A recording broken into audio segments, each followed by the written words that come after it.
Hello and welcome to the Zach Ratliff Show. I'm Zach. Thanks for being with me. I'm glad to be with you. Thank God for another day alive.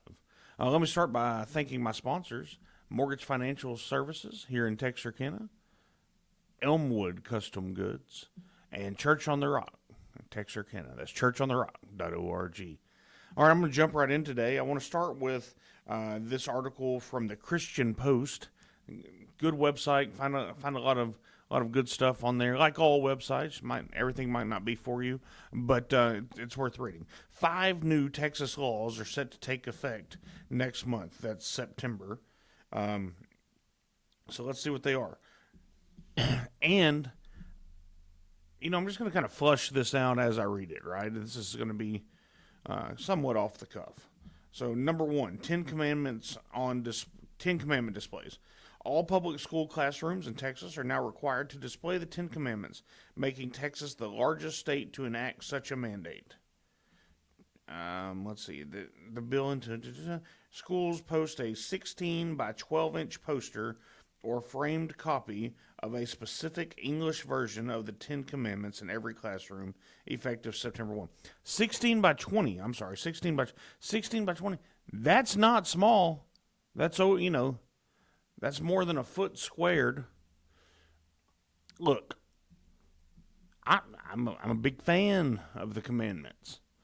I'm big fan of being able to pray in schools. Big fan of religion. I think this is an overreaction, however, to everything that's been shoved down our throats. Look, I get it if you don't want gays reading to your kids about, in the books and stuff like that. And I get it if you don't want Muslim indoctrination being shoved down your kid's throat and all of these things, right? And when you have that, you have the removal completely of Christianity. Don't say Jesus, don't offer to pray. How dare you? Coaches get fired for praying for kids. Like, I get it, right? That's where we've been. So I understand wanting to get some base religion, some base Christianity, Judaism back into our school. I understand that you want to have a moral base, right? And that's this country's moral base is your 10 Commandments. I'm just not sure I agree with how we did it. Honestly, I'm not sure I agree with forcing it to be in every classroom. Now, is it because if you just gave teachers the option, some of them wouldn't do it? Yeah, of course some of them wouldn't do it.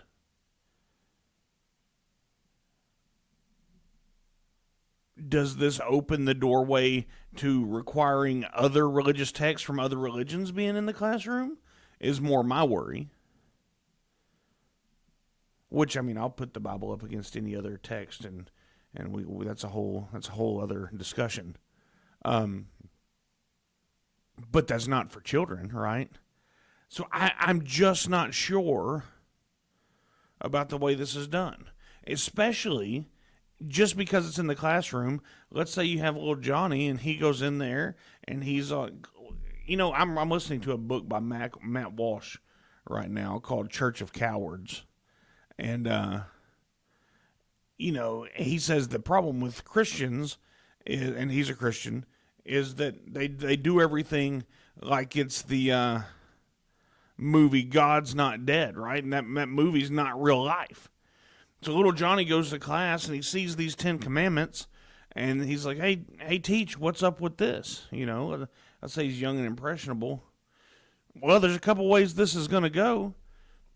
Either the teacher is a believer in Jesus and the 10 Commandments and all that holds, and good for him, and the teacher tells the kid, hey, look, this is, these are the 10 rules start from God, and Moses brought them down off the mountain and goes through all that, and then the teacher gets in trouble for preaching to the kid, or the teacher says, oh, that's some old hocus pocus that's not real, that we just have to keep in the classroom as a reminder of what we came from, or that we're being forced to do by overpowerful tyrant, right? I just think there's a lot of negative that can come from now. Can there be some good? Yes. I'm just questionable. And look, like I said, my mind isn't made up on it. I think this is just a real conversation. No, I don't want cross-dressers reading to my kids. No, I don't want my kids having to take sexually suggestive surveys. I'm okay with the Ten Commandments being in the classroom. I'm not okay who teaches them about it. Same note, I'm not really okay with substitute teachers having burqas and that being allowed. I don't, honestly, it's just a culture thing. So there's the assimilation. I'm uncomfortable with demanding that the Ten Commandments be there because I don't know how it's going to be presented. And look, I mean, I guess in the end we'll let God work that out. But those are just my true thoughts on it. So then there's number 2 law going into effect September 1st in schools. Prayer in schools. In June, Abbott also signed companion bills SB 11 and SB 965, allowing school districts to provide a voluntary daily period for students and staff to pray or read religious texts during school hours. Under SB 11s, prayers will not be allowed over the intercom system. I remember that when I was in like first grade. And prayer time in the place of instructional time is prohibited. Following district approval by the school board, any prayer session would require parental permission for students to attend. Any employees who attend the session are also required to sign a consent form waiving their right to sue. Look, I'm all for it. Once again, there's going to be some unintended consequences, though. Are your kids going to, especially if you're in high school, hey, I'm going to take this prayer period, I'm going to go screw off in the chapel. I mean, once again, I think it's an overreaction. We don't have to legislate. Just say, hey, if somebody wants to pray, they can. Now, you don't get to, like my grandfather said when he was in Saudi Arabia, on the weekends, nobody prayed that much. But when the work was getting done and they were digging pipelines, the Saudis prayed 5 times a day on the money. Like heaven forbid we work any. So you don't want to open it up so much as, I've got to pray. I can't do this test. No, but if you want to have a group of kids and, hey, it's free read time or whatever, I don't know, it's been 20 years since I was in high school or more, then go do that. And I understand that's vague, but I don't know that we need to say this is the only set time you're allowed to pray. No. I remember even playing football in high school. We prayed before every game. And somebody would lead it. It wasn't the coaches, but they were there. Every game. But there wasn't a set out prayer period. And I'm not against a set out prayer period, except for it's going to be used in ways that it's not intended. I just feel like some of this is an overreaction. We should just say, hey, if you're doing, like at Texas High, they have Tiger Vision or whatever, and they do morning, I don't know if they still do morning announcements or whatever. Hey, if somebody wants to come on there and pray, let it knock it out. But then you open the door. Well, I want to say a Muslim prayer, or I want to say a Buddhist prayer, or I want to do this. So there's so much in it. But then designating a period for prayer, I'm glad we're going to allow prayer in school. I'm glad the 10 Commandments are in there. I'm just not sure about the delivery of how it's going to go.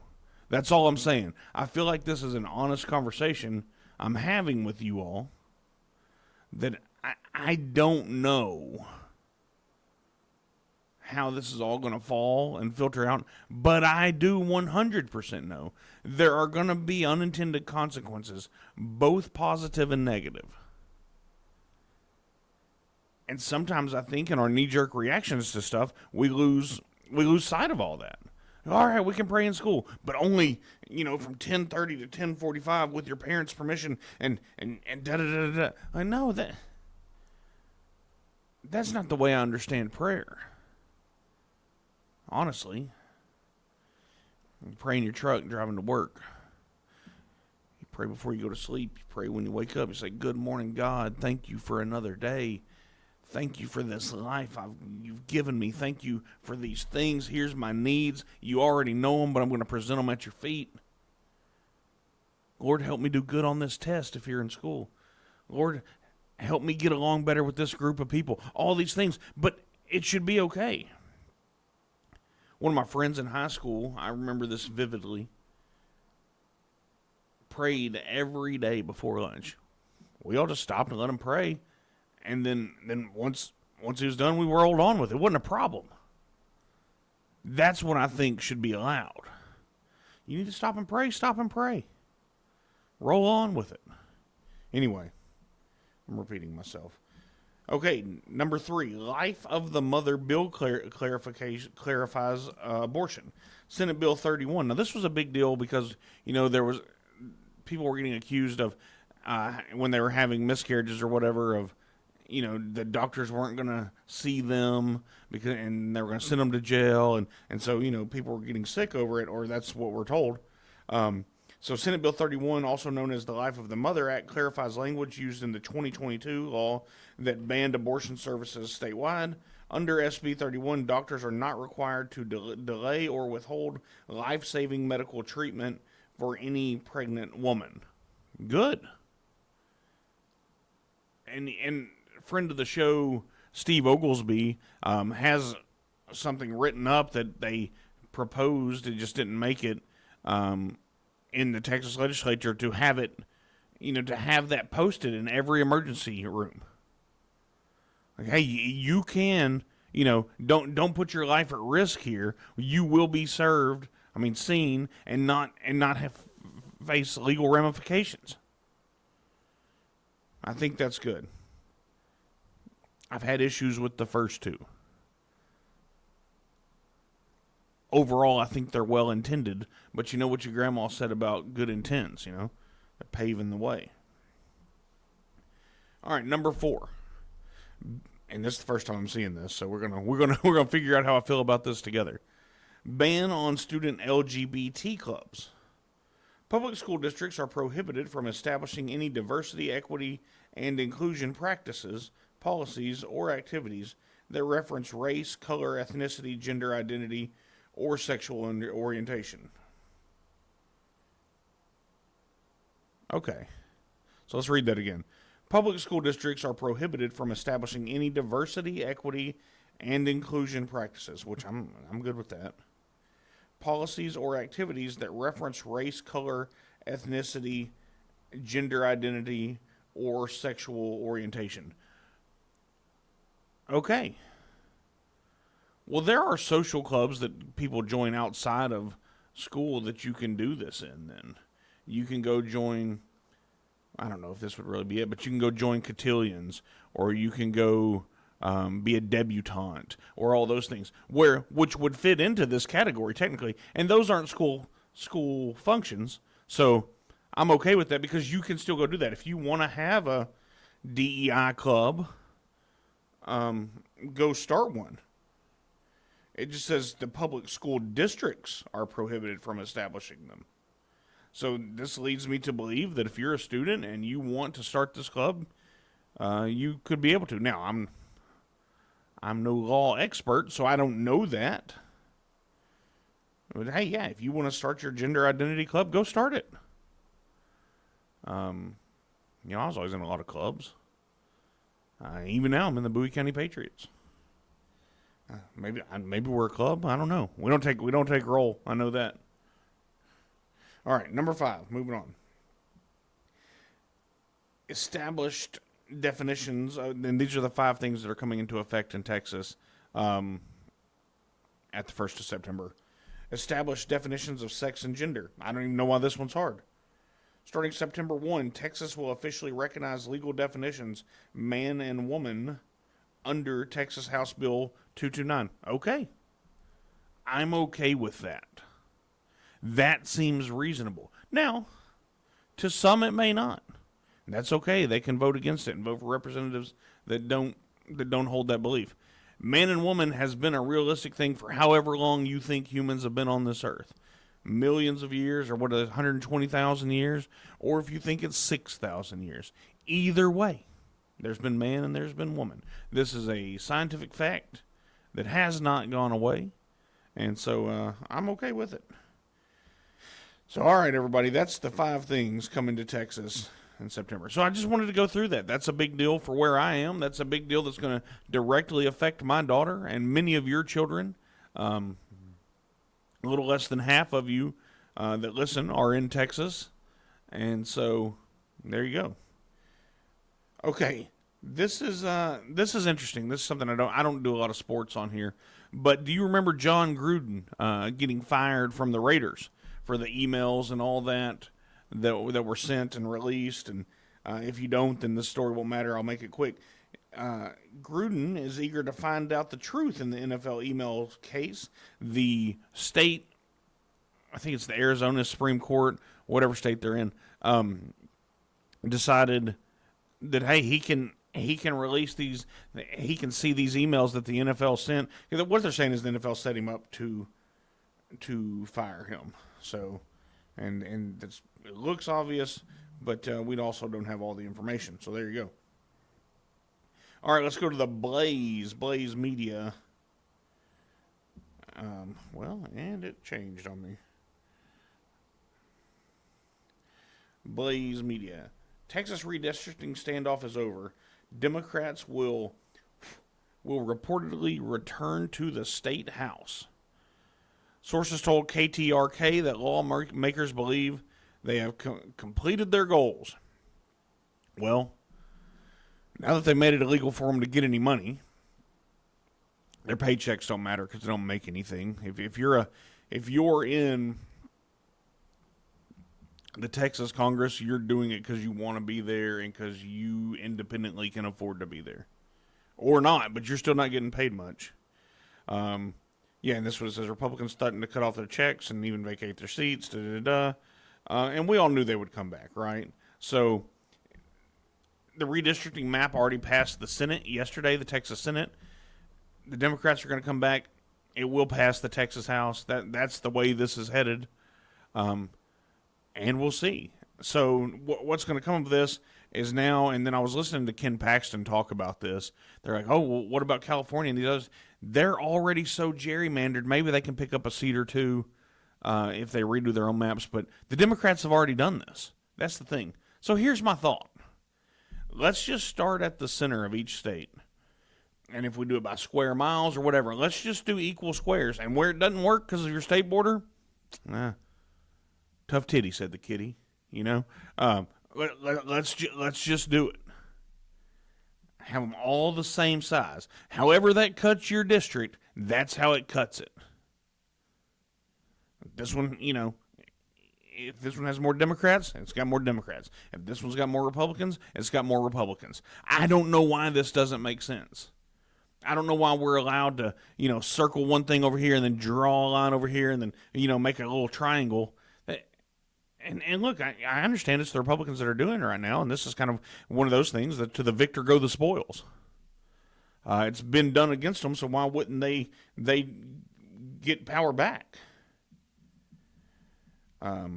So just a wild thought that we should just cut everything into squares or rectangles or whatever works, right? But the same amount of land mass.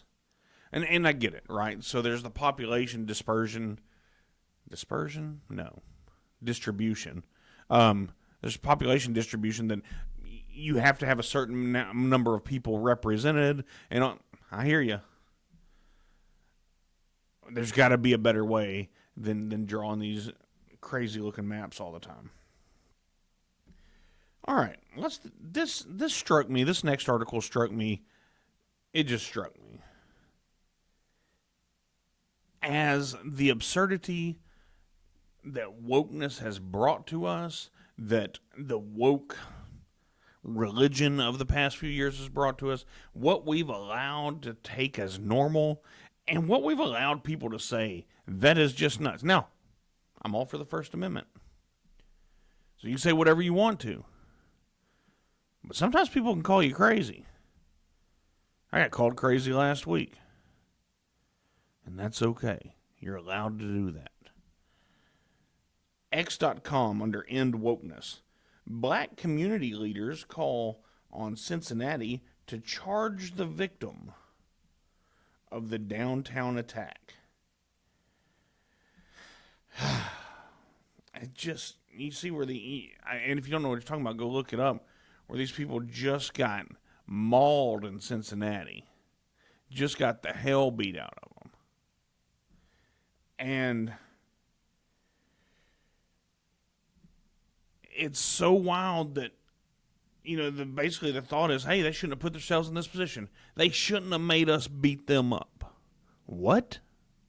Let's have some personal responsibility. Me, I'm overweight. I'm overweight because I consume more calories than I burn.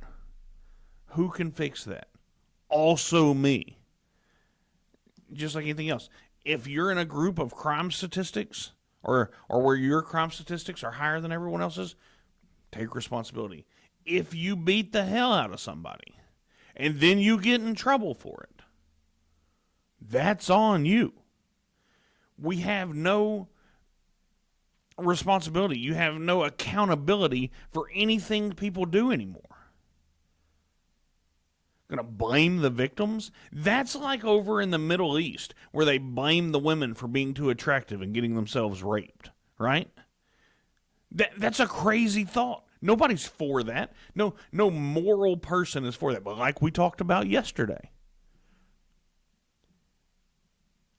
the farther you step away from the morality we were founded on, which is God, the more relative everything else becomes. It's just that simple. I know, Zach, you always bring it back to God. Yeah. Look, that's been the problem for however long you think we've been here. Since Adam and Eve consumed whatever that fruit was out of that tree and gained the knowledge that they weren't supposed to have, that's been the issue, is we don't make the right decisions. And morality. All right, let's keep going. This is another one, nicksorterx.com, about the Republicans bringing it back. Now, here's what's wild. This is from Roger Stone on x.com. Sources tell me that admitted communist and Islamic convert, which I didn't know this about him, and traitor John Brennan, I didn't know he had converted to Islam, but he's hiding out in Austria, and MSNBC built him a studio over there so that he can look like he's in the U.S., but so we can't go get him for these subpoenas that are about to come down and for these charges that are about to come down. Now, this is Roger Stone saying it. You remember they raided his house over all the Trump stuff. They made him look like a fool. CNN just happened to be outside his house when, I don't remember how many FBI agents and whatnot raided his house, but it was a lot. I don't know if you remember that. So this guy has firsthand experience of the way some of this works. Anyway, he's saying that, he's got sources saying, and I've seen other, they're just reporting on Roger Stone's deal. Is John Brennan so deep in? Does he really believe that something's actually going to happen? That he's fled to Austria? That gives me hope that something is going to happen, that there is going to be some accountability. A lady that I used to work for in banking always said, Zach, you have to inspect what you expect. And that's right. And we expect some accountability, so we need to be inspecting that it comes. All right, let's move on. She's a nice lady, too. Dr. Malouf, X.com. Pakistani immigrants are demanding that Japan changes its culture to fit Islam. This person is quoted as going on to say, "My children are Muslim. I don't let them celebrate Japanese festivals. Instead, they celebrate," and then it goes on to talk about all the Muslims. Don't live there then. Japan does not allow Islam. Japan does not allow the Quran. Why? Because when they look through history, and it doesn't even have to be too far back. You don't have to go back to what caused the Christian Crusades, which was Islam taking over Europe. Look now at Islam taking over Europe. People are getting arrested in the streets of Britain every day for even speaking out against, saying, "Hey, this is a Christian country," or for saying Christian prayers on the street. You get arrested because you don't want to offend the Muslims. Look at the, Epic City out in DFW, right? Look at these conclaves. Look at Minnesota and all the Somalis and how they're bringing in Sharia law up there. This is what that religion teaches.